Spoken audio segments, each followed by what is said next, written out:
ছেলে আমাকে গাড়ি চালানো শেখাচ্ছিল, সে আমার হাতের উপর হাত রেখে স্টিয়ারিং ধরাল আর বলল, আমরা পারফেক্ট টিম। আজকাল একা একা কোথাও যেতে পারি না। ছেলে বলল গাড়ি চালানো শিখতে। আমাদের গাড়িতে করে পাশের খোলা মাঠে নিয়ে গেল। ড্রাইভিং সিটে বসাল। প্রথমে ভয় লাগছিল। সে পাশের সিটে বসে আমার হাত ধরে স্টিয়ারিং ঘুরাতে শেখাল। তার হাত আমার হাতের উপর। ক্লাচ, ব্রেক, গিয়ার সব শেখাচ্ছিল। হঠাৎ গাড়ি একটু ঝাঁকি দিল।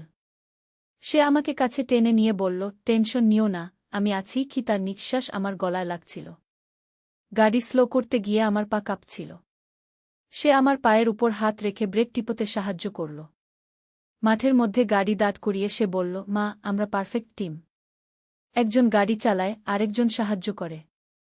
স্বামী স্ত্রীরা এভাবেই একসাথে সব কাজ করে কি। আমি কিছু বলতে পারলাম না। সে আমার দিকে তাকিয়ে বলল, আমি তোমাকে ভালোবাসি। তুমি আমার স্ত্রী হলে আমরা সারা জীবন এভাবে একসাথে থাকব। গাড়ির জানালা দিয়ে সূর্যাস্তের আলো ঢুকছিল। এই গল্পটি সম্পূর্ণ শুনলে আপনাদের পানি অটোমেটিক বের হয়ে যাবে, সো যত দ্রুত সম্ভব হাতের কাছে টিস্যু নিয়ে বসে পড়ো। বিছানার চাদর যেন নষ্ট না হয় সেটা সম্পূর্ণ খেয়াল রাখার অনুরোধ জানিয়ে গল্পটি এখন শুরু করব। তার আগে সর্বশেষ অনুরোধ, দয়া করে এমন পানি বের করার গল্প নিয়মিত শুনতে আমাদের চ্যানেলটি সকলেই সাবস্ক্রাইব করুন। ধন্যবাদ।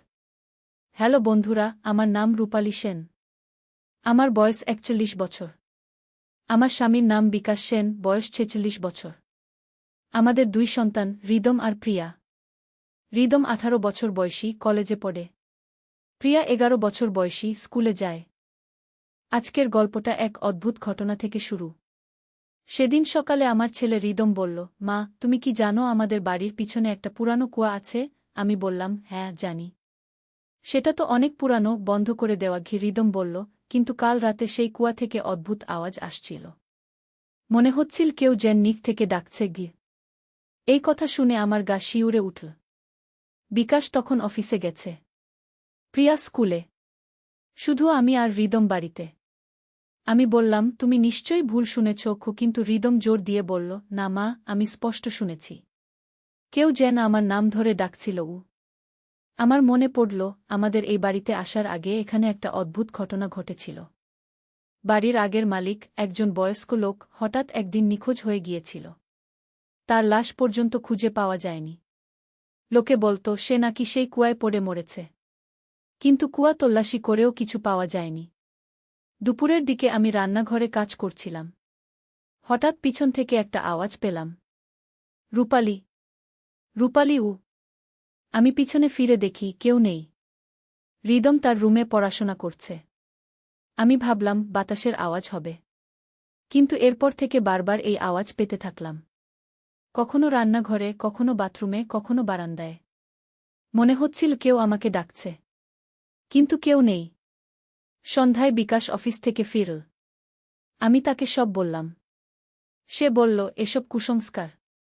তুমি বেশি চিন্তা করছো। কিন্তু রাতে খাওয়ার সময় প্রিয়াও বলল, মা, আজ স্কুল থেকে ফেরার সময় মনে হচ্ছিল কেউ আমাকে ফলো করছে। রাতে ঘুমাতে গিয়ে আমার ঘুম আসছিল না। হঠাৎ মাঝরাতে একটা জোর শব্দ হল। থম, মনে হল কিছু পড়ে গেল। আমি বিকাশকে ডাকলাম। সে ঘুমের মধ্যে বলল, কি হয়েছে? আমি বললাম, একটা শব্দ হয়েছে। দেখো তো কি। বিকাশ উঠে বাইরে গেল। কিছুক্ষণ পর ফিরে এসে বলল, কিছু নেই। হয়তো বিড়াল হবে। কিন্তু আমার মনে হচ্ছিল ব্যাপারটা এত সহজ নয়। পরের দিন সকালে আমি বাগানে গিয়ে দেখি পুরানো কুয়ার ঢাকনা একদিকে সরে গেছে। আমি রিদমকে ডেকে দেখালাম। রিদম বলল, মা, এটা তো কাল সন্ধ্যায় ঠিক ছিল। আমি বললাম, হয়তো বাতাসে উড়ে গেছে। কিন্তু কুয়ার ঢাকনা এত ভারী যে বাতাসে ওটা নড়ার কথা না। আমি সাহস করে কুয়ার কাছে গিয়ে নিচে তাকালাম। গভীর অন্ধকার। কিছু দেখা যাচ্ছে না। কিন্তু একটা অদ্ভুত গন্ধ আসছিল। পচা মাছের মতো গন্ধ। দুপুরে রিদম কলেজে গেল। প্রিয়া স্কুলে। বিকাশ অফিসে। আমি একা বাড়িতে। হঠাৎ দেখি কুয়ার কাছে একটা কালো ছায়া মতো কিছু দাঁড়িয়ে আছে। আমি চোখ কচলে আবার দেখি কিছু নেই। আমার খুব ভয় লাগছিল। আমি পাশের বাড়ির কাকিমার কাছে গেলাম। কাকিমা বয়স্ক মহিলা, এই এলাকায় অনেক দিন থাকেন। আমি তাকে সব বললাম। কাকিমা শুনে বলল, আরে তুই তো আগের মালিকের গল্প জানিস না। রমেশ কাকা, যার এই বাড়ি ছিল, সে একদিন হঠাৎ নিখোঁজ হয়ে যায়। কিন্তু নিখোঁজ হওয়ার আগে সে খুব অদ্ভুত আচরণ করছিল। কাকিমা বলল, রমেশ কাকা বলত, কুয়ার নিচে কিছু একটা আছে। সে প্রায় কুয়ার পাশে বসে থাকত আর বলত, তারা আমাকে ডাকছে, আমাকে নিচে যেতে হবে। আমরা ভেবেছিলাম বুড়ো মানুষ, মাথা খারাপ হয়ে গেছে। কিন্তু একদিন সকালে দেখি রমেশ কাকা নেই। কুয়ার ঢাকনা খোলা, কিন্তু নিচে তাকে খুঁজে পাওয়া যায়নি। এই কথা শুনে আমার গা আরও শিউরে উঠল। কাকিমা আরও বলল, তুই সাবধান থাকবি, কুয়ার কাছে যাবি না, আর যদি কেউ ডাকে সাড়া দিবি না। সন্ধ্যায় সবাই বাড়ি ফিরল। আমি কাউকে কিছু বললাম না। রাতে খাওয়ার পর আমরা টিভি দেখছিলাম। হঠাৎ বিদ্যুৎ চলে গেল। বিকাশ মোমবাতি জ্বালাল। তখনই কুয়ার দিক থেকে একটা আওয়াজ এল, রূপালি, এসো, এসো আমার কাছে গিয়ে। এবার সবাই শুনল। প্রিয়া ভয়ে আমার কোলে এসে বসল। রিদম বলল, এটা কিসের আওয়াজ? বিকাশ বলল, হয়তো কোনো বদমাইশ, আমি দেখে আসি। আমি তাকে থামিয়ে দিলাম, যেও না, খুব বিপদের গন্ধ পাচ্ছি। কিন্তু বিকাশ টর্চ নিয়ে বাইরে গেল। আমরা জানালা দিয়ে দেখছিলাম। বিকাশ কুয়ার কাছে গিয়ে টর্চের আলো ফেল। হঠাৎ সে চিৎকার করে পিছনে সরে এল।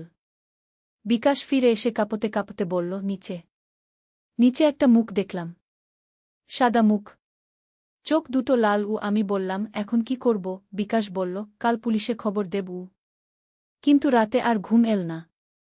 বারবার সেই আওয়াজ আসছিল, রূপালি, এসো, আমি অপেক্ষা করছি। আমি বিছানায় কাঁপছিলাম। বিকাশও জেগেছিল। পরের দিন সকালে পুলিশ এল। তারা কুয়া পরীক্ষা করল, কিন্তু নিচে কিছু দেখতে পেল না। একজন পুলিশ নিচে নেমেও দেখল, কিছু নেই। তারা বলল, হয়তো আপনাদের ভুল হয়েছে, কিংবা কেউ মজা করছে। কিন্তু সেই রাত থেকে আরও অদ্ভুত ঘটনা ঘটতে থাকল। প্রায়ই রাতে দেখতাম কুয়ার কাছে কেউ দাঁড়িয়ে আছে, কালো পোশাকে একটা লম্বা মানুষ। কিন্তু কাছে গিয়ে দেখলে কিছু থাকত না। একদিন রিদম বলল, মা, আমি একটা জিনিস খেয়াল করেছি। যখনই আমি কুয়ার কাছে যাই তখনই মনে হয় কেউ আমার হাত ধরে টানছে, আর মনে হয় কেউ কানে কানে বলছে, নিচে এসো, এখানে অনেক সুন্দর জিনিস আছে। আমি রিদমকে বকাঝকা করলাম, কুয়ার কাছে যাবি না, বুঝেছ? কিন্তু আমার মনে হচ্ছিল ব্যাপারটা আরও গভীর। একদিন প্রিয়া স্কুল থেকে ফিরে বলল, মা, আজ আমার ক্লাসের একটা ছেলে বলেছে তার দাদু বলেছেন আমাদের বাড়িতে ভূত আছে, আর সেই ভূত নাকি ছোট বাচ্চাদের কুয়ায় টেনে নিয়ে যায়। এই কথা শুনে আমার রাগ হল। আমি বললাম, এসব বাজে কথা, ভূত বলে কিছু নেই। কিন্তু মনে মনে ভয় পাচ্ছিলাম। একদিন রাতে হঠাৎ প্রিয়ার চিৎকারে আমার ঘুম ভাঙল। আমি তার ঘরে ছুটে গেলাম। প্রিয়া কাঁপতে কাঁপতে বলল, মা, একটা মানুষ আমার জানালার কাছে দাঁড়িয়েছিল, তার চোখ দুটো জ্বলছিল, আর সে আমাকে ইশারা করে ডাকছিল। আমি জানালার কাছে গিয়ে দেখি কেউ নেই, কিন্তু জানালার কাছে হাতের ছাপ লাগা, বড় হাতের ছাপ। এরপর থেকে আমরা রাতে জানালা বন্ধ করে রাখতাম, কিন্তু তাতেও কাজ হল না। রাতে বারবার কুয়া থেকে আওয়াজ আসত, রূপালি, তোমার সময় এসে গেছে, আমার সাথে এসো। একদিন আমি সাহস করে কাকিমার কাছে আরও বিস্তারিত জানতে চাইলাম। কাকিমা বলল, আসলে রমেশ কাকার আগে এই বাড়িতে আরও একজন থাকত। তার নাম ছিল কৃষ্ণ। সে একজন তান্ত্রিক ছিল।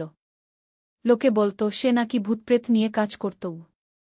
কাকিমা আরও বলল, কৃষ্ণ একদিন একটা বট কাজ করছিল। সে কুয়ার নিচে একটা আত্মাকে বন্দি করতে চেয়েছিল, কিন্তু কাজটা ভুল হয়ে গেল। সেই আত্মা মুক্ত হয়ে তাকেই মেরে ফেল। তারপর থেকে সেই আত্মা কুয়ায় বাস করে, আর যারাই এই বাড়িতে থাকে তাদের বিপদে ফেলে। আমি জিজ্ঞেস করলাম, তাহলে উপায় কি? কাকিমা বলল, একটা উপায় আছে। তোকে সেই আত্মার সাথে লড়াই করতে হবে, কিন্তু সেটা খুব বিপজ্জনক। যদি হার যাস তাহলে তুইও সেই কুয়ায় বন্দী হয়ে যাবি। আমি ভাবলাম, আর কতদিন এভাবে ভয়ে ভয়ে থাকব? একদিন না একদিন তো কিছু করতেই হবে। আমি কাকিমাকে বললাম, আমাকে বলেন কি করতে হবে। কাকিমা বলল, আমাজনে একজন তান্ত্রিক আছেন, তার নাম বিশ্বনাথ বাবা। তিনি এই ধরনের সমস্যার সমাধান করেন, কিন্তু তার কাছে যেতে হলে অনেক সাহসের দরকার। আর তিনি যা বলবেন তা হুবহু করতে হবে গুই। আমি বিকাশকে সব বললাম। বিকাশ প্রথমে রাজি হল না। বলল, এসব কুসংস্কার আমি বিশ্বাস করি না কি, কিন্তু পরদিন রাতে যখন সেও কুয়া থেকে তার নাম ডাকার আওয়াজ শুনল, তখন সে রাজি হল। আমরা বিশ্বনাথ বাবার কাছে গেলাম। তিনি আমাদের সব শুনে বলল, হ্যাঁ, এটা একটা অশুভ আত্মার কাজ। এই আত্মা অনেক শক্তিশালী। কিন্তু আমি তোমাদের সাহায্য করব। তিনি আমাদের কয়েকটা মন্ত্র শেখালেন আর দিল একটা তাবিজ। বিশ্বনাথ বাবা বলল, এই আত্মা চায় যে কেউ তার সাথে থাকুক। সে একা। তাই সে বিভিন্ন মানুষকে প্রলোভন দেখিয়ে কুয়ায় নামায়। তারপর তাদের হত্যা করে নিজের সাথী বানায় গু। তিনি আরও বলল, তোমাদের মধ্যে যার সবচেয়ে সাহস আছে তাকেই কুয়ায় নামতে হবে। আর সেই আত্মার সাথে লড়াই করতে হবে। জিতলে আত্মা মুক্ত হয়ে চলে যাবে। হারলে তুমিও তার সাথী হয়ে যাবে গু। আমি বললাম, আমি যাব গু। বিকাশ বলল, না, আমি যাব গু। কিন্তু বিশ্বনাথ বাবা বলল, এই আত্মা মহিলাদের বেশি আকর্ষণ করে। তাই রূপালীকেই যেতে হবে গু। ভয়ানক লাগছিল। কিন্তু পরিবারের জন্য আমাকে সাহস করতেই হল। বিশ্বনাথ বাবা আমাকে একটা বিশেষ মন্ত্র শেখালেন। বলল, কুয়ায় নামার পর যখন আত্মা তোমার সামনে আসবে তখন এই মন্ত্র পড়বে। আর মনে রাখবে, যতই ভয় পাও, পিছু হটবে না গে। সেই রাতে আমরা সবাই প্রস্তুতি নিলাম। বিকাশ, রিদম আর প্রিয়া বাড়ির ভিতরে থাকল। আমি একা কুয়ার কাছে গেলাম। হাতে একটা মোমবাতি আর একটা দড়ি। কুয়ার ঢাকনা খুলে দেখি নিচে ঘুটঘুটে অন্ধকার। একটা ভয়ানক গন্ধ বের হচ্ছে। আমি দড়ি দিয়ে নিচে নামতে শুরু করলাম। নামতে নামতে মনে হচ্ছিল কুয়াটা অনেক গভীর। স্বাভাবিক কুয়ার চেয়ে অনেক বেশি গভীর। আর যত নিচে নামছি তত ঠান্ডা লাগছে। মোমবাতির আলো কাঁপছে। হঠাৎ আমার পা মাটিতে ঠেকল। আমি চারদিকে তাকালাম। কুয়ার নিচে একটা ছোট ঘরের মতো। দেয়ালে কিছু অদ্ভুত ছবি আঁকা। আর মেঝেতে কয়েকটা হাড়। তখনই পিছন থেকে একটা কণ্ঠস্বর এল। তুমি এসেছ? আমি অনেকদিন অপেক্ষা করছিলাম গু। আমি পিছনে ফিরে দেখি একটা কালো ছায়া দাঁড়িয়ে আছে। তার চোখ দুটো লাল। আমি কাঁপতে কাঁপতে বিশ্বনাথ বাবার শেখানো মন্ত্র পড়তে শুরু করলাম। ওম নমো ভগবতে রুদ্রায় উ। তখনই সেই ছায়া চিৎকার করে উঠল।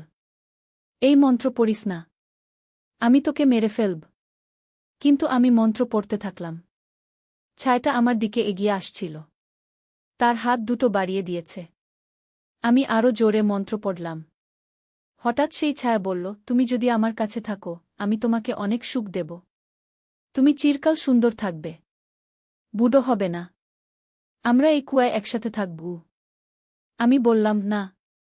আমি আমার পরিবারের কাছে ফিরে যাব গু। সেই ছায়া রেগে গেল। সে বলল, তাহলে তুমিও রামেশের মতো হবে। আমি তোমাকে এখানেই রেখে দেব গু। তখনই সে আমার দিকে ঝাঁপিয়ে পড়ল। আমি আরও জোরে মন্ত্র পড়তে থাকলাম। হঠাৎ একটা উজ্জ্বল আলো ছড়িয়ে পড়ল। সেই ছায়া চিৎকার করে পিছিয়ে গেল। না, এই আলো নয়। আমি মরে যাব। আমি দেখি আমার হাতের তাবিজ থেকে আলো বের হচ্ছে। সেই আলোতে ছায়াটা ছোট হতে থাকল। সে বলল, দয়া করো। আমাকে ছেড়ে দাও। আমি চলে যাব। আর কখনো কাউকে বিরক্ত করব না। আমি বললাম, তুমি প্রতিশ্রুতি দাও যে আর কখনো কাউকে কষ্ট দেবে না। সে বলল, হ্যাঁ, আমি প্রতিশ্রুতি দিচ্ছি। আমি মুক্তি চাই। তখনই সেই উজ্জ্বল আলো আরও বাড়ল। ছায়াটা একেবারে মিলিয়ে গেল। আর একটা শান্ত কণ্ঠস্বর শুনতে পেলাম, ধন্যবাদ। তুমি আমাকে মুক্ত করেছ। আমি এতদিন এই কুয়ায় বন্দী ছিলাম। এবার আমি শান্তিতে চলে যেতে পারব। আমি দড়ি ধরে উপরে উঠে এলাম। বিকাশ, রিদম আর প্রিয়া আমাকে দেখে খুশিতে কেঁদে ফেল। আমি তাদের সব বললাম। সেই রাত থেকে আর কোনো অদ্ভুত ঘটনা ঘটল না। কুয়া থেকে আর কোনো আওয়াজ এল না। আমাদের বাড়িতে শান্তি ফিরে এল। কিন্তু গল্প এখানেই শেষ নয়। পরের দিন সকালে আমি কুয়ার কাছে গিয়ে দেখি, কুয়ার ভিতরে অনেক সোনার গহনা আর মুদ্রা পড়ে আছে।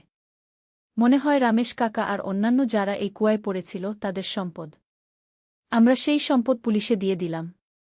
পুলিশ তদন্ত করে দেখল এইগুলো অনেক পুরানো জিনিস। রামেশ কাকার পরিবারের লোকদের খবর দেওয়া হল।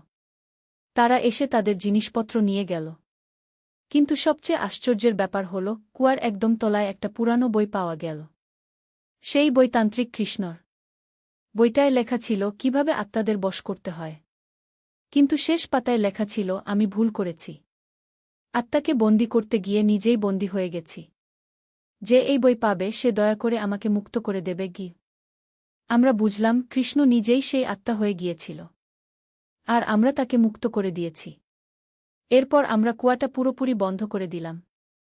মাটি দিয়ে ভরাট করে সেখানে একটা ছোট বাগান করলাম। কিন্তু এই ঘটনার পর থেকে আমার একটা অদ্ভুত ক্ষমতা হয়েছে। আমি মানুষের মনের কথা বুঝতে পারি। কেউ মিথ্যা বললে আমি বুঝে ফেলি। আর কখনো কখনো ভবিষ্যতের কথাও বলে দিতে পারি। পাড়ার লোকজন আমার কাছে তাদের সমস্যার সমাধান নিতে আসে। আমি যতটা পারি তাদের সাহায্য করি। কিন্তু আমি কখনো এই ক্ষমতার অপব্যবহার করি না। একদিন আমার কাছে একটা মেয়ে এসেছিল। তার নাম সুমিত্রা। সে বলল তার বাড়িতে অদ্ভুত ঘটনা ঘটছে। রাতে কেউ তার নাম ধরে ডাকে। কিন্তু কেউ নেই। আমি তার সাথে তার বাড়িতে গেলাম। গিয়ে দেখি তার বাড়ির পিছনে একটা পুরানো গাছ আছে। সেই গাছের নিচে অনেক বছর আগে একটা দুর্ঘটনা হয়েছিল। একটা যুবক সেখানে মারা গিয়েছিল। আর সেই যুবকের আত্মা এখনও সেখানে আছে। আমি সেই আত্মার সাথে কথা বললাম। সে বলল সে শুধু কারো সাথে কথা বলতে চায়। সে একা। আমি তাকে বুঝিয়ে বললাম যে সে মৃত। তার এই পৃথিবীতে থাকা উচিত নয়। তাকে চলে যেতে হবে। প্রথমে সে রাজি হল না। কিন্তু পরে যখন আমি বললাম যে এভাবে থেকে সে সুমিত্রার ক্ষতি করছে তখন সে রাজি হল। আমি তাকে মুক্ত করার মন্ত্র পড়লাম। সেও চলে গেল। এইভাবে একটার পর একটা ঘটনা ঘটতে থাকল। আমি বুঝলাম আমার জীবনে একটা নতুন দায়িত্ব এসেছে। যারা অশান্তিতে আছে তাদের শান্তি দিতে হবে। একদিন হৃদম আমাকে বলল, মা, তুমি এখন একটা বিশেষ মানুষ হয়ে গেছ। তুমি অন্যদের সাহায্য করো। আমি বললাম, হ্যাঁ, কিন্তু এটা আমার পছন্দ নয়। আমি চেয়েছিলাম একটা সাধারণ জীবন। হৃদম বলল, কিন্তু মা, যারা বিপদে আছে তারা তো তোমার সাহায্য চায়। তুমি যদি তাদের সাহায্য না করো তাহলে তারা কোথায় যাবে? আমি বুঝলাম হৃদম ঠিক বলেছে। এই ক্ষমতা আমার কাছে এসেছে একটা কারণে। আমি এটা ব্যবহার করে অন্যদের সাহায্য করতে পারি। প্রিয়াও বড় হতে থাকল। সেও আমার মতো কিছু অদ্ভুত জিনিস দেখতে পায়। আমি তাকে বললাম, তুমি এই ক্ষমতা পেয়েছ। কিন্তু এটার অপব্যবহার করো না। সবসময় ভালো কাজে ব্যবহার করো। একদিন আমাদের পাড়ায় একটা বড় সমস্যা হল। কয়েকটা বাচ্চা হারিয়ে গেল। পুলিশ খোঁজাখুঁজি করেও তাদের পেল না। সবাই ভাবছিল কেউ তাদের চুরি করে নিয়ে গেছে। আমি আমার ক্ষমতা ব্যবহার করে খোঁজ নিলাম। দেখলাম বাচ্চারা পাড়ার একটা পরিত্যক্ত বাড়িতে আছে। কিন্তু তাদের সেখানে কেউ নিয়ে যায়নি। তারা নিজেরাই গেছে। কিন্তু কেন? আমি সেই বাড়িতে গেলাম। দেখলাম বাচ্চারা একটা ঘরে বসে আছে। তাদের চোখে একটা অদ্ভুত ভাব। তারা কোনো কথা বলছে না। শুধু একটা কোণের দিকে তাকিয়ে আছে। আমি সেই কোণের দিকে তাকালাম। দেখলাম সেখানে একটা পুতুল আছে। খুব সুন্দর পুতুল। কিন্তু পুতুলটার চোখ দুটো অদ্ভুত। মনে হচ্ছে জীবন্ত। আমি বুঝে গেলাম এই পুতুলে কোনো আত্মা আছে। সেই আত্মা বাচ্চাদের মন নিয়ন্ত্রণ করছে। আমি পুতুলের কাছে গেলাম। পুতুলটা হঠাৎ নড়ে উঠল। সে বলল, তুমি এখানে কেন এসেছ? এই বাচ্চারা এখন আমার সাথী। তারা আমার সাথে খেলবে। আমি বললাম, এই বাচ্চাদের তাদের পরিবারের কাছে ফিরে যেতে হবে। পুতুলটা বলল, না, আমি একা। আমার সাথে কেউ খেলে না। এই বাচ্চারা আমার সাথে থাকবে। আমি বুঝলাম এই আত্মাটা কোনো বাচ্চার। সেও একা। তাই অন্য বাচ্চাদের তার সাথী বানাতে চায়। আমি তাকে বললাম, তুমি কি চিরকাল এভাবে একা থাকতে চাও? তোমার পরিবার নিশ্চয়ই তোমাকে খোঁজে। পুতুলটা বলল, আমার কোনো পরিবার নেই। আমি এই পুতুলে বন্দী। আমি তার গল্প শুনলাম। অনেক বছর আগে এই বাড়িতে একটা ছোট মেয়ে থাকত। তার নাম ছিল মিনি। সে এই পুতুল নিয়ে সবসময় খেলত। একদিন সে অসুস্থ হয়ে মারা যায়। মারার সময় সে বলেছিল, আমি এই পুতুলে থেকে যাব। তাহলে আমি একা থাকব না। আর সেই থেকে মিনির আত্মা এই পুতুলে আছে। সে চায় যে কেউ তার সাথে খেলুক। আমি মিনিকে বললাম, তুমি যদি এই বাচ্চাদের তাদের পরিবারের কাছে পাঠিয়ে দাও, আমি তোমাকে তোমার মা বাবার কাছে পৌঁছে দেব। মিনি বলল, আমার মা বাবা কি আমাকে চেনে? আমি তো অনেক দিন মরে গেছি গু। আমি বললাম, মা বাবা কখনো তাদের সন্তানকে ভুলে না। তারা তোমাকে চিনবে কি? মিনি কিছুক্ষণ চুপ করে থেকে বলল, ঠিক আছে, আমি বাচ্চাদের ছেড়ে দেব। কিন্তু তুমি আমাকে আমার মা বাবার কাছে নিয়ে যাবে গু। আমি প্রতিশ্রুতি দিলাম। তখনই বাচ্চারা জেগে উঠল। তারা অবাক হয়ে চারদিকে তাকাল। আমি তাদের বাড়ি পৌঁছে দিলাম। পরে আমি মিনির পরিবারের খোঁজ নিলাম। তার মা এখনও বেঁচে আছেন, খুব বুড়ো হয়ে গেছেন। আমি তার কাছে গিয়ে মিনির কথা বললাম। তার মা কেঁদে ফেল। বলল, আমি জানতাম মিনি কোথাও না কোথাও আছে। আমি প্রতিদিন তার জন্য প্রার্থনা করি গু। আমি মিনিকে তার মার কাছে নিয়ে গেলাম। মিনি তার মাকে দেখে খুব খুশি হল। তার মাও মিনিকে দেখতে পেল। তারা দুজনে কাঁদতে কাঁদতে কথা বলল। পরে মিনি বলল, আমি এবার শান্তিতে চলে যেতে পারি। আমার মা আমাকে ক্ষমা করে দিয়েছেন আর সে চলে গেল। এইভাবে একটার পর একটা ঘটনা ঘটতে থাকল। আমি বুঝলাম, এই পৃথিবীতে অনেক আত্মা আছে যারা শান্তি পায়নি। তাদের কোনো না কোনো সমস্যা আছে। আমার কাজ হল তাদের সেই সমস্যার সমাধান করে শান্তি দেওয়া। হৃদম এখন বড় হয়েছে। সে আমার কাজে সাহায্য করে। প্রিয়াও তার ক্ষমতা আরও বাড়িয়েছে। বিকাশ প্রথমে এসব বিশ্বাস করত না। কিন্তু এখন সেও বুঝে গেছে যে এই জগতে অনেক অদ্ভুত জিনিস আছে। একদিন আমাদের কাছে একটা অদ্ভুত কেস এল। একটা স্কুলে নাকি রাতের বেলা অদ্ভুত আওয়াজ হয়। আর সকালে গিয়ে দেখা যায় ক্লাসরুমের সব চেয়ার টেবিল এলোমেলো হয়ে আছে। আমরা সেই স্কুলে গেলাম। প্রিন্সিপাল বলল, এই ঘটনা গত 2 মাস ধরে হচ্ছে। আমরা নাইট গার্ড রেখেছি, কিন্তু তারা কিছু দেখতে পায় না। শুধু রাতে অদ্ভুত আওয়াজ শোনে কি। আমি স্কুলটা ঘুরে দেখলাম। একটা ক্লাসরুমে গিয়ে অদ্ভুত লাগল। মনে হলো কেউ সেখানে আছে। আমি প্রিয়াকে জিজ্ঞেস করলাম, তুমি কিছু দেখতে পাচ্ছ? প্রিয়া বলল, হ্যাঁ মা, একটা মেয়ে বসে আছে। সে কাঁদছে গু। আমি সেই মেয়েটার সাথে কথা বলার চেষ্টা করলাম। প্রথমে সে কোনো সাড়া দিল না। পরে ধীরে ধীরে কথা বলতে শুরু করল। মেয়েটার নাম রীতা। সে এই স্কুলের ছাত্রী ছিল। 5 বছর আগে একটা দুর্ঘটনায় সে মারা যায়। কিন্তু সে এই স্কুলকে এত ভালোবাসত যে মরার পরেও এখানেই থেকে গেছে। রীতা বলল, আমি এই স্কুলে পড়তে খুব ভালোবাসতাম। আমার স্বপ্ন ছিল বড় হয়ে টিচার হব। কিন্তু আমি মরে গেলাম। এখন আমি কোথায় যাব? আমি তাকে বললাম, তুমি তোমার স্বপ্ন এখানে বাস্তবায়ন করতে পারবে না। তোমাকে চলে যেতে হবে। গুরিতা বলল, আমি যদি চলে যাই তাহলে আমার স্বপ্ন কি হবে? আমি বললাম, তুমি যেখানে যাবে সেখানে তুমি যা চাও তাই হতে পারবে। এই পৃথিবীতে থেকে তুমি শুধু নিজের আর অন্যদের কষ্ট বাড়াচ্ছ। রীতা অনেকক্ষণ চুপ করে থাকল। পরে বলল, ঠিক আছে, আমি চলে যাব। কিন্তু আমি এই স্কুলের সবাইকে বিদায় জানাতে চাই। সেই রাতে রীতা স্কুলের সব ক্লাসরুমে গিয়ে বিদায় জানাল। সকালে গিয়ে দেখা গেল প্রতিটা ব্ল্যাকবোর্ডে লেখা আছে বিদায়। আমি চলে যাচ্ছি। রীতা সেদিনের পর থেকে স্কুলে আর কোনো অদ্ভুত ঘটনা ঘটল না। রীতা শান্তিতে চলে গেল। এইভাবে আমার জীবন কেটে যাচ্ছে। প্রতিদিন নতুন নতুন ঘটনা। কখনো কখনো খুব কঠিন কেস আসে, কিন্তু আমি সবসময় চেষ্টা করি সমাধান করতে। একদিন আমার কাছে একটা মহিলা এসেছিল। তার নাম কল্পনা। সে বলল, তার ছোট মেয়ে হঠাৎ অদ্ভুত আচরণ করতে শুরু করেছে। সে রাতে জেগে থাকে, আর দিনে ঘুমায়, আর সবসময় একটা কোণের সাথে কথা বলে।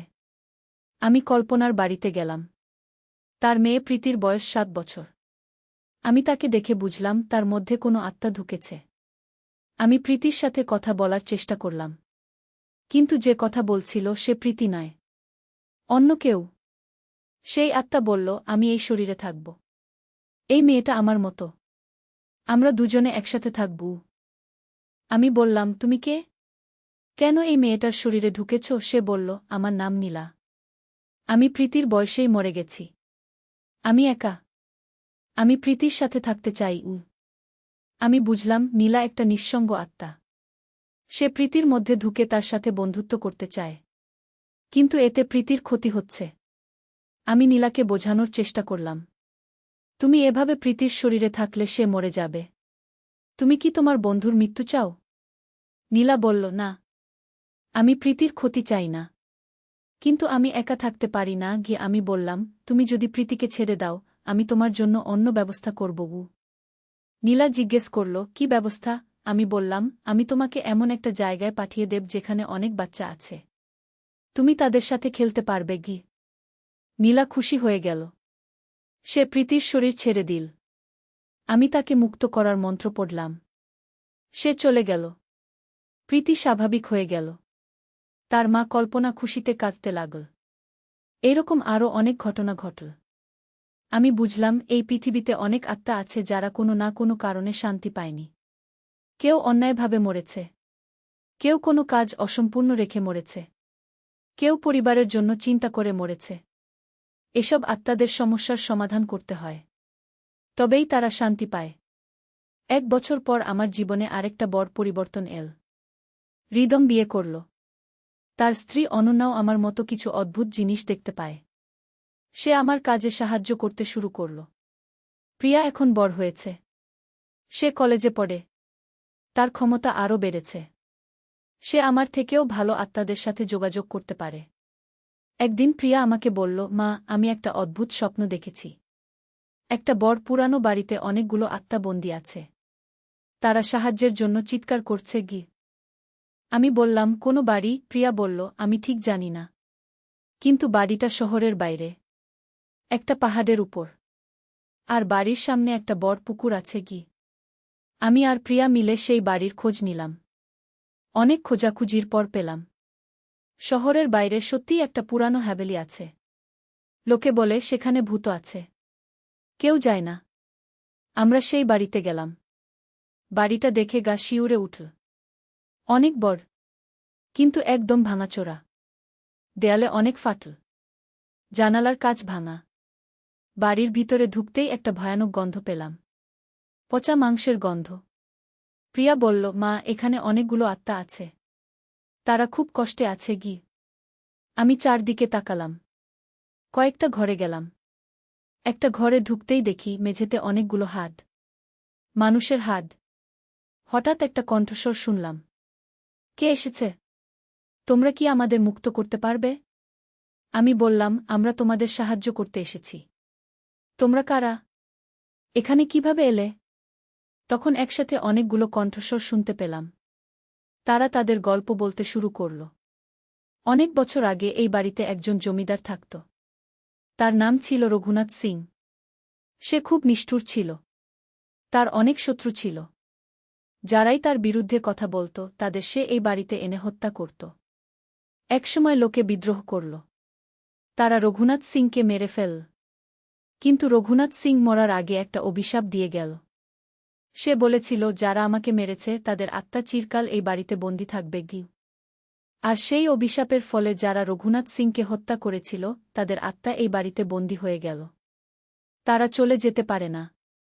আমি জিজ্ঞেস করলাম, রঘুনাথ সিং কোথায়? একজন আত্মা বলল, সে বেজমেন্টে আছে। সে আমাদের নিয়ন্ত্রণ করে। আমরা তার বিরুদ্ধে কিছু করতে পারি না গি। আমি বুঝলাম, রঘুনাথ সিংকে হারাতে হলে তার কাছে যেতে হবে। আমি প্রিয়াকে বললাম, তুমি এখানে থাকো। আমি নিচে যাচ্ছি গু। প্রিয়া বলল, না মা, আমি তোমার সাথে যাব। আমি বললাম, না, এটা খুব বিপজ্জনক। রঘুনাথ সিং খুব শক্তিশালী আত্মা গু। কিন্তু প্রিয়া জিদ করল। শেষে আমি তাকে নিয়ে বেজমেন্টে নামলাম। বেজমেন্ট একদম অন্ধকার। আমাদের টর্চের আলোতে দেখছিলাম। হঠাৎ একটা ভয়ানক হাসির আওয়াজ শুনলাম। হা হা হা। কে এসেছে আমার রাজ্যে? তোমরা কি আমার প্রজাদের মুক্ত করতে এসেছ? আমি চারদিকে তাকালাম। একটা বড় চেয়ারে একজন লম্বা মানুষ বসে আছে। তার পরনে রাজার পোশাক। কিন্তু তার মুখটা পচে গেছে। চোখ দুটো খোখা। এই হল রঘুনাথ সিং। সে বলল, আমি জানি তোমরা কেন এসেছ। কিন্তু আমি আমার প্রজাদের ছাড়ব না। তারা আমার সাথেই থাকবে গি। আমি বললাম, তুমি মরে গেছ। তোমার আর কোনো রাজত্ব নেই। এই আত্মাদের মুক্ত করক। রঘুনাথ সিং রেগে গেল। সে চিৎকার করে বলল, আমি রাজা। আমি অমর। আমার রাজত্ব চিরকাল থাকবে। তখনই সে আমার দিকে ঝাঁপিয়ে পড়ল। আমি তাড়াতাড়ি মন্ত্র পড়তে শুরু করলাম। কিন্তু সে খুব শক্তিশালী। আমার মন্ত্রে তেমন কোনো প্রভাব পড়ল না। প্রিয়া বলল, মা, আমি তাকে দুর্বল করার চেষ্টা করি, সে তার ক্ষমতা ব্যবহার করে রঘুনাথ সিংকে আক্রমণ করল। রঘুনাথ সিং কিছুটা দুর্বল হয়ে পড়ল।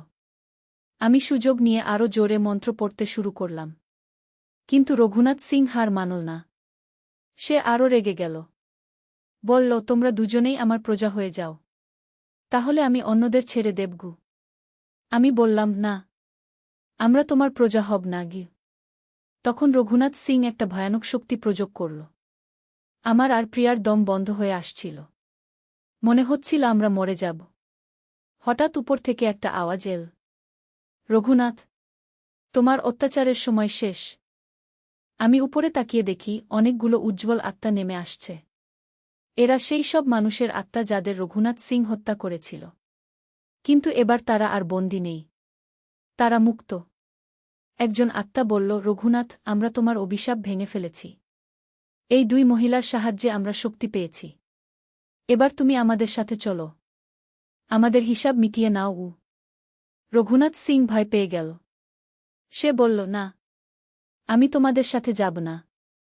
আমি এখানেই থাকব। কিন্তু সেই উজ্জ্বল আত্মারা তাকে ঘিরে ফেল। রঘুনাথ সিং চিৎকার করতে করতে তাদের সাথে চলে গেল। আমি আর প্রিয়া নিঃশ্বাস নিলাম।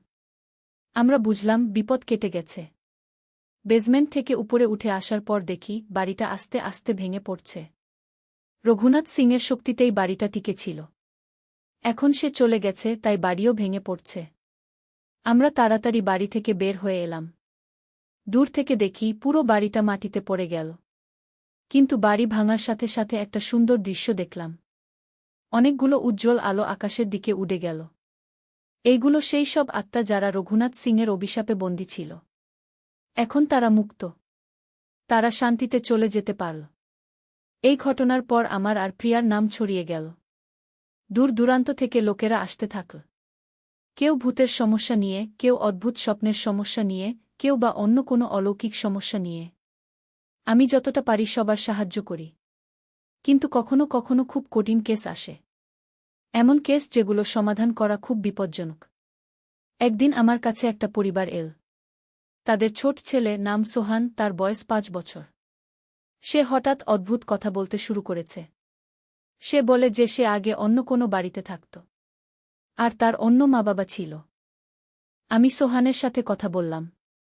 সে আমাকে তার আগের জীবনের কথা বলল। সে বলল তার নাম ছিল রাজু। সে ঢাকায় থাকত। তার বাবা একটা দোকান চালাত। কিন্তু একদিন একটা দুর্ঘটনায় সে মরে যায়। আমি বুঝলাম এটা পুনর্জন্মের ঘটনা। রাজুর আত্মা সোহানের শরীরে জন্ম নিয়েছে। কিন্তু সোহান তার আগের জীবনের কথা মনে রেখেছে।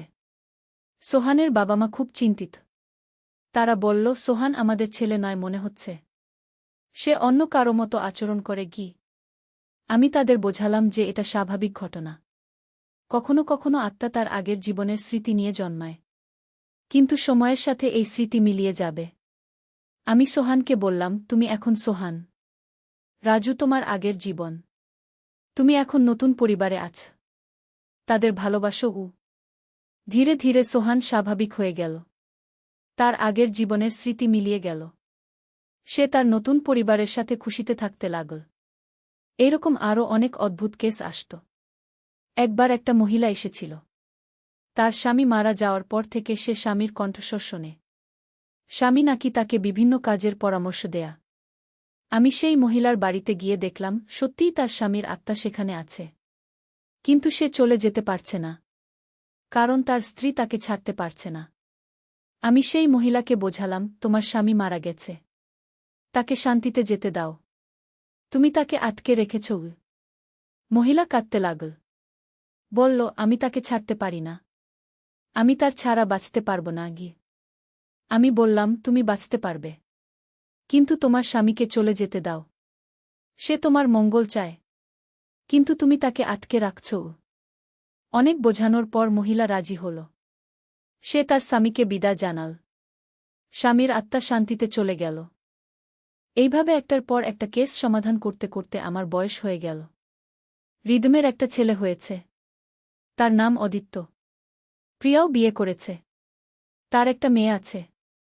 নাম পূর্ণিমা। অদিত্য আর পূর্ণিমা দুজনেই আমাদের মতো অদ্ভুত ক্ষমতা নিয়ে জন্মেছে। মনে হয় এই ক্ষমতা আমাদের পরিবারে বংশপরম্পরায় চলে আসছে। একদিন অদিত্য, তখন তার বয়স ৭ বছর, সে আমাকে বলল, দাদি, আমি একটা অদ্ভুত মানুষ দেখি। সে আমাকে বলে যে আমি তার সাথে খেলব। আমি চিন্তিত হয়ে গেলাম। অদিত্যের চারপাশে তাকিয়ে দেখি একটা বাচ্চা ছেলের আত্মা ঘোরাফেরা করছে। সে অদিত্যের সাথে বন্ধুত্ব করতে চায়। আমি সেই আত্মার সাথে কথা বললাম। তার নাম তনা। সে ২ বছর আগে অ্যাক্সিডেন্টে মরে গেছে। সে একা, তাই অদিত্যের সাথে বন্ধুত্ব করতে চায়। আমি তনয়কে বোঝালাম যে সে মৃত। তার এই পৃথিবীতে থাকার দরকার নেই। আমি তাকে এমন জায়গায় পাঠিয়ে দেব যেখানে অনেক বাচ্চা আছে। তন রাজি হল।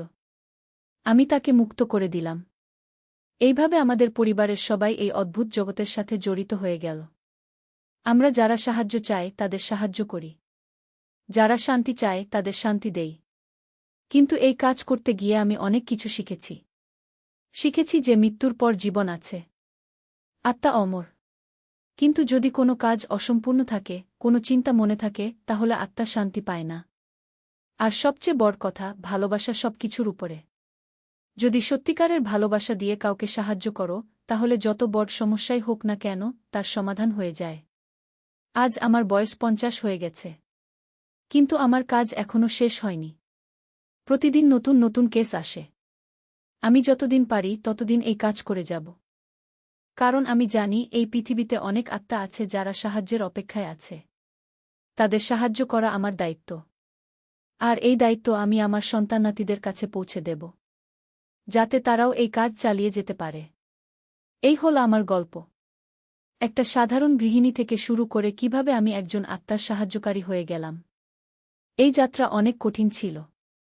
অনেক বিপদের মুখোমুখি হতে হয়েছে। কিন্তু শেষ পর্যন্ত সব ঠিক হয়েছে। আর যারা এই গল্প শুনছেন তাদের বলবো, যদি কখনো এরকম কোনো অদ্ভুত ঘটনার সম্মুখীন হন, ভয় পাবেন না। সাহস রাখবেন। আর সব সময় মনে রাখবেন, ভালোবাসা আর দয়াই সবচেয়ে বড় শক্তি। এই গল্প শেষ করার আগে একটা কথা বলি। যে কুয়ার কথা দিয়ে গল্প শুরু করেছিলাম, সেই কুয়ার জায়গায় এখন একটা সুন্দর বাগান। প্রতিদিন সকালে আমি সেই বাগানে যাই। ফুলের পরিচর্যা করি। আর মনে মনে সেই সব আত্মাদের জন্য প্রার্থনা করি যাদের আমি মুক্ত করেছি। কারণ আমি জানি তারা এখন শান্তিতে আছে। আর এটাই আমার সবচেয়ে বড় পুরস্কার। আর হ্যাঁ, রিদম এখনও গাড়ি চালানো শেখায়। কিন্তু এখন সে তার স্ত্রী অননাকে শেখায়। আর বলে, আমরা পারফেক্ট টিম। কি এই কথা শুনলে আমার সেই দিনের কথা মনে পড়ে যায় যেদিন সব শুরু হয়েছিল। জীবন সত্যিই অদ্ভুত। কখন কোথায় কি ঘটে যায় কেউ জানে না। কিন্তু যাই ঘটুক না কেন, সাহস রাখতে হয়। আর মনে রাখতে হয় যে সব সমস্যারই সমাধান আছে। শুধু ধৈর্য আর বিশ্বাস রাখতে হয়। আমার গল্প এখানেই শেষ। কিন্তু আমার যাত্রা চলমান। যত দিন বেঁচে থাকব তত দিন যারা সাহায্য চাইবে তাদের সাহায্য করব। কারণ এটাই আমার জীবনের উদ্দেশ্য হয়ে গেছে। ধন্যবাদ সবাইকে আমার গল্প শোনার জন্য। আশা করি আপনাদের ভালো লেগেছে।